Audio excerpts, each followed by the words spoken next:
Hello everyone, আসসালামু আলাইকুম। কেমন আছেন সবাই? আশা করি সবাই ভালো আছেন। আজকে আপনাদের মাঝে নতুন এক ইউনিক রেসিপি নিয়ে এসেছি, আর সেটি হচ্ছে মুরগির মাংসের রেসিপি। এটি আপনারা যারা এখনও বানিয়ে খাননি তারা অবশ্যই ট্রাই করে দেখবেন। এটাই খেতে এতটাই টেস্ট, যখন একবার আপনারা বানিয়ে খাবেন তখন খাওয়ার পরেই বুঝতে পারবেন যে আসলে এটা খেতে কতটা মজার। চলুন তাহলে দেখে নিয়ে যাক আজকের ইউনিক রেসিপি। মাংসের ভিতরে দেওয়ার জন্য একটা তেঁতুলের কাপ বানিয়ে নিচ্ছি। আগে তেঁতুলটা ভিজে রাখছিলাম, এখন হচ্ছে তেঁতুলটা কষলে নিচ্ছি। আর এখন এর ভিতরে দিব হচ্ছে লেবুর রস। এখানে হচ্ছে 2টা লেবুর রস দিব,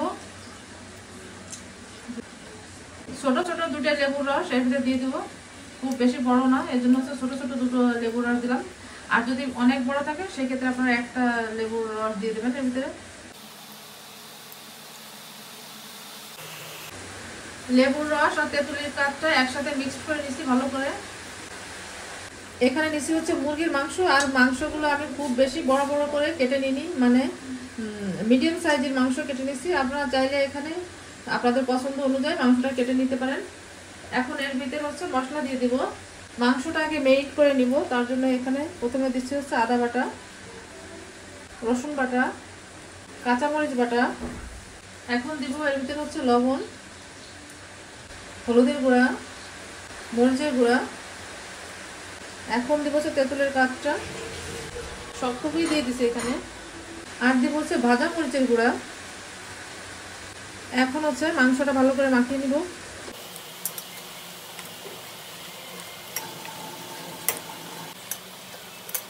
মাংসটা ভালো করে মেখে নিচ্ছি। এখন এটা আধা ঘন্টার জন্য রেস্টে থাক, তারপরে হচ্ছে পরবর্তী কাজটা করব। মাংসটা মেরিনেট করে নেওয়া হয়ে গেছে, এই দেখুন। এখন হচ্ছে এই মাংসটা এই চুলার পর একটা স্ট্যান্ড বসিয়ে দিচ্ছি। এই স্ট্যান্ডের পর এখন এই মাংসটা একটু পুড়িয়ে নিব। অন করে দিই, মাংসগুলো বিছিয়ে দিলাম পোড়ানোর জন্য।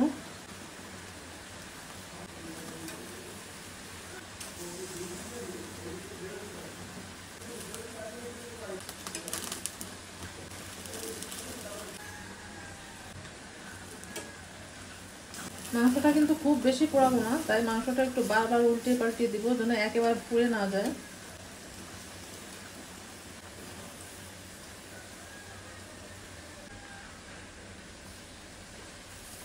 মাংসগুলো পুড়তে থাকুক, আমি কতগুলো পেঁয়াজ কেটে দিই পোড়ানোর জন্য।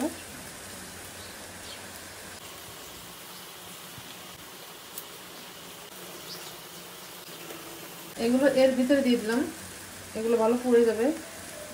যেগুলো পোড়া হয়ে গেছে সেগুলো তুলে নিব।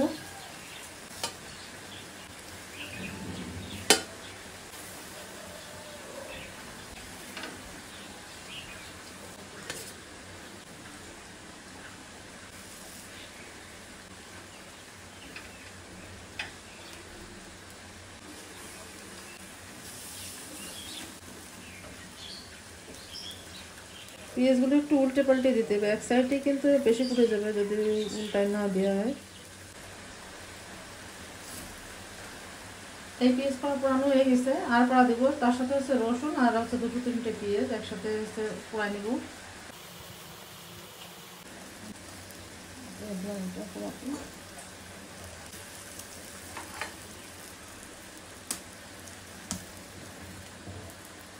সবগুলো মাংস চুলায় দিয়ে দিচ্ছি, আর এই মশলাটা ফেলে দেবো না, এই মশলাটা দিয়ে দেবো হচ্ছে রান্নার সাথে।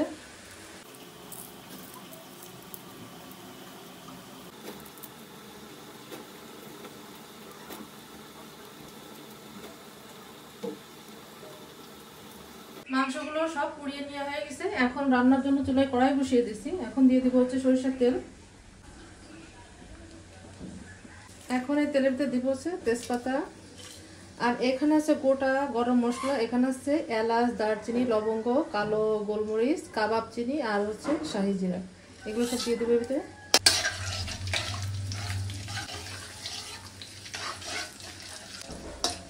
এগুলো একটু ভেজে নিয়ে এখন এর ভিতরে দিব হচ্ছে যে পেঁয়াজ আর রসুনটা পুড়িয়ে নিয়েছিলাম, ওটা দিয়ে দেবো এর ভিতরে।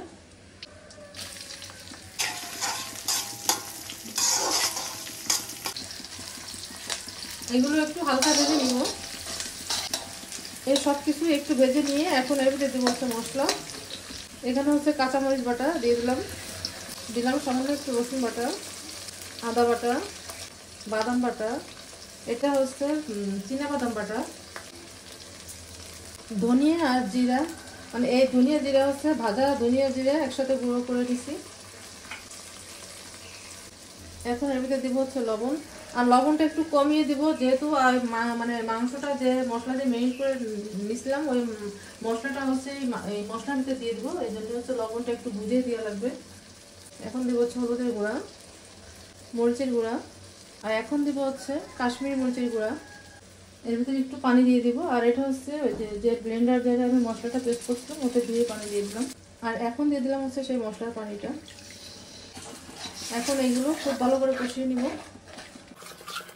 মশলাটা খুব ভালো করে কষিয়ে নিব যেন কাঁচা ভাবটা না থাকে। মশলাটা খুব ভালো করে কষিয়ে নিয়ে এখন দিয়ে দিব হচ্ছে মাংসগুলো। মশলার সাথে মাংসটা খুব ভালো করে কষিয়ে নিব। এই সব কিছু ভালো করে কষিয়ে নিয়ে এখন এর ভিতরে দিব হচ্ছে সামান্য একটু চিনি। আর এই চিনিটা মানে দেওয়ার কারণটা হচ্ছে যে টকটা দিচ্ছি টকটা হচ্ছে ব্যালেন্স হয়ে যাবে, তার জন্য একটু চিনিটা দিলাম। খুব বেশি চিনি দিই, অল্প তো দিচ্ছি। এটা কেউ খেলে বুঝতে পারবে না যে এতে চিনি দেওয়া হয়েছে, যদি জানানো হয় তাহলে তো বুঝতে পারবে যে এতে চিনি দেওয়া হয়েছে। এখন এর ভিতরে দিব হচ্ছে অল্প একটু পানি দিয়ে দিলাম হচ্ছে পানি। খুব বেশি পানি দেবো না যেহেতু মাংসটা আগে সিদ্ধ করা আর মশলাটা ভালোভাবে বসিয়ে নিয়েছি। অল্প একটু পানি দেবো যেহেতু মাংসটা আমি ভুনা করবো।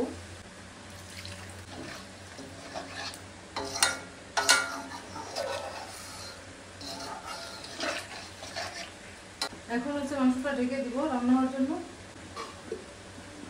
ঢাকনাটা তুলে নিয়ে দেখি মাংসের কি অবস্থা।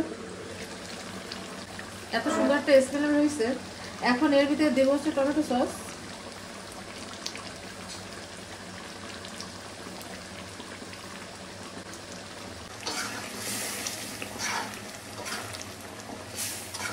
মাংসটা হয়ে এসেছে। এখন এর ভিতরে দিব হচ্ছে পেঁয়াজ বেরেস্তা।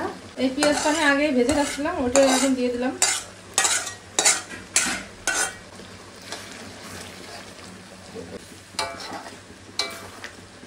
একটু ভাজা জিরার গুঁড়া আর হচ্ছে এলাচ দারচিনির গুঁড়া দিয়ে নামিয়ে ফেলবো। মাংসটা রান্না হয়ে গেছে।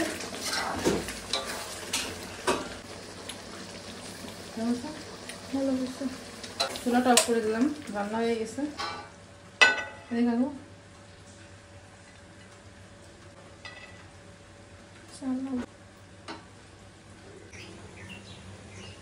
আশা করছি আজকের মুরগির মাংসের নতুন ইউনিক রেসিপিটা আপনাদের ভালো লেগেছে। আর যদি ভালো লেগে থাকে তাহলে বরাবরের মতো লাইক কমেন্ট শেয়ার করে দেবেন। এই মাংসের রেসিপিটি আপনারা ভাত বলেন, পরোটা বলেন, রুটি বলেন, পোলাও বলেন, যার সাথে খান না কেন খেতে এতই টেস্ট লাগবে তা বলার মতো না। আর যাকে আপনি করে খাবেন সে আপনার প্রশংসা করতে বাধ্য। তো যারা এখনো খাননি এভাবে তারা অবশ্যই ট্রাই করে দেখবেন, আশা করি আপনাদের কাছে অনেক বেশি ভালো লাগবে। আজকের মতো বিদায় নিচ্ছি, আবার দেখা হচ্ছে অন্য কোনো রেসিপিতে। সে পর্যন্ত সবাই ভালো থাকুন, সুস্থ থাকুন, আল্লাহ হাফেজ।